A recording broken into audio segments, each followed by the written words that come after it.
Professor Andrew Stephen from the Saïd Business School at the University of Oxford.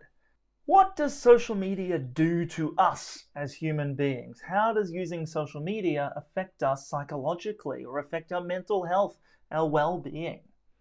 This is a question some colleagues and I have been working on for a number of years now as part of research being conducted at the Oxford Future of Marketing initiative here at the Saïd Business School.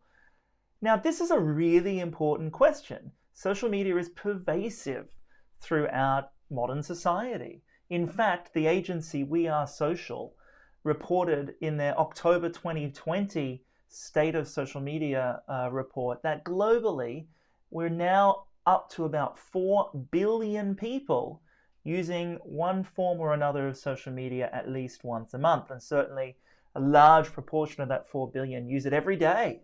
In fact, the typical or average social media user, according to that report, spends 15%, 15% of their waking hours using social media of some form. If we take a step back and if we think about social media over the years, I'd say it's pretty fair to say that it has been met with excitement, but also trepidation. Yeah, if you think about it, there's been jokes about, people getting addicted to social media or people being very compulsive in their need to use their favorite platform or platforms. And there is definitely some evidence to suggest that. So in that context, we do have to wonder, why on earth are 4 billion people using this? Why are we spending on average 15% of our waking hours doing this if it's so harmful? And why is there not sort of an epidemic of social media related harm?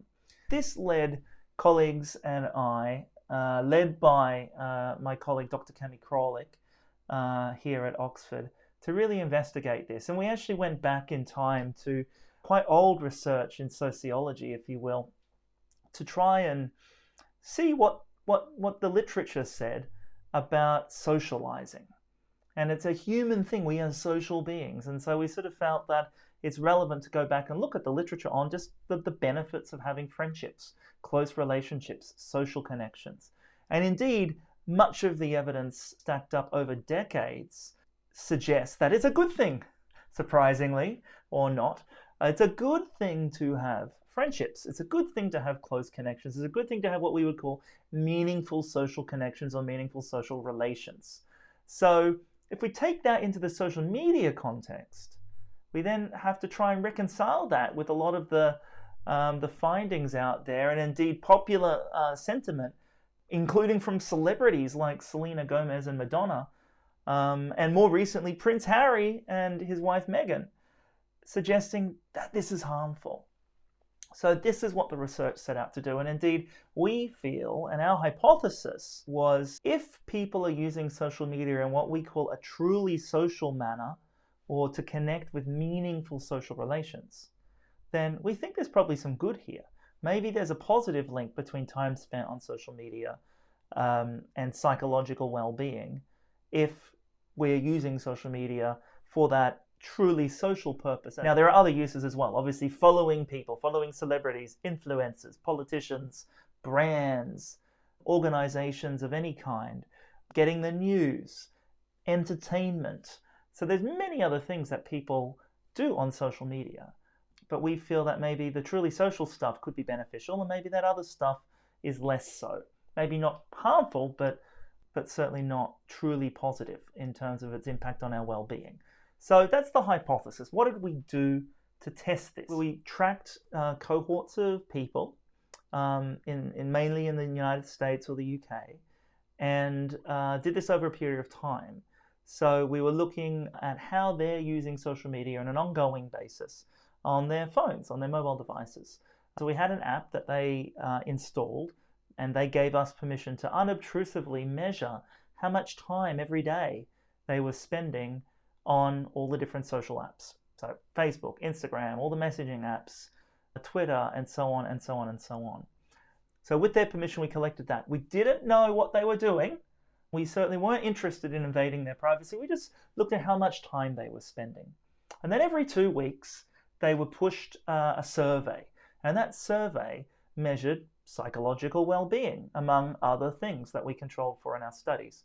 And psychological well-being is measured in sort of a normal way we would measure a psychological construct, with a series of items, sort of questionnaire survey items that people indicated on 1 to 7 scales, and then we average this up. So we get a measure every 2 weeks of someone's psychological well-being, and we're basically able to see if that's correlated with how much time they've been spending on social media in the preceding period of time, preceding week, let's say. And if indeed there's a positive correlation between those things, that would be consistent with our hypothesis that using social media can possibly have a positive effect on one's psychological well-being. So that's what we did. We also tried to figure out this notion of truly social, which is obviously key to our hypotheses. Not knowing what people were actually doing on their apps on their phone, because that would be invading their privacy. We split the apps based on how they're sort of designed or typically used, and so you could sort of think of this continuum really from truly social down to not social at all. Now, it's not necessarily easy to think about how we put all these apps, because it depends on how you use them. But we did, using our own knowledge as well as some market research studies that were out there provided by Kantar, that looked at sort of how much people use social media of all kinds to connect with close family and friends, which is the key to being truly social. We used that to kind of sort the apps, sort of sift them into these two categories. And so something like Facebook, for instance, by design of their newsfeed algorithm, is actually prioritizing content for your newsfeed that comes from these so-called meaningful connections, and indeed that's what Facebook calls them as well. So the algorithm is engineered to help facilitate that. Messaging apps, obviously, we're more likely to be messaging with people that we know and we care about, we're interested in, as opposed to absolutely complete strangers. But on the other end of the scale, you've got the apps where we might use them for other means, not truly social means, because we just follow people. Like on Twitter, I can follow anyone. As long as their account isn't private, I can follow them.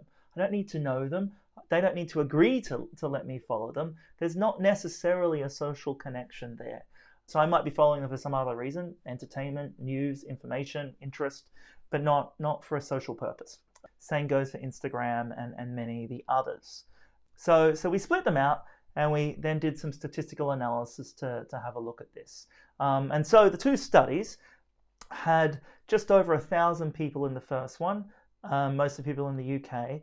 And the second one, which was really designed to just replicate the first one, had just shy of 800 people, and that was mostly people in the United States.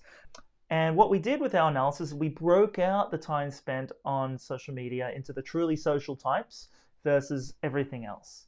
And what we found was exactly consistent with our hypothesis.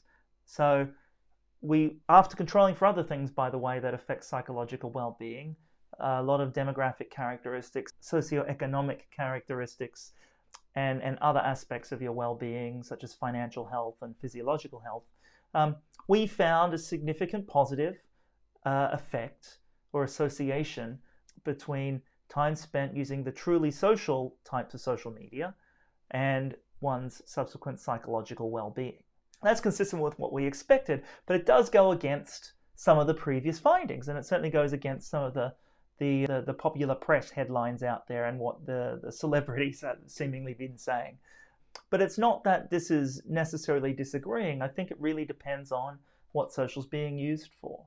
So indeed, if a person is exposing themselves to lots of content from, let's say, influencers or celebrities that they don't know, they might identify with, they might be interested in, but they don't know, and that could actually make someone feel bad from a self-image standpoint. And so, yeah, you'd see a negative psychological effect there, but that's quite a specific thing.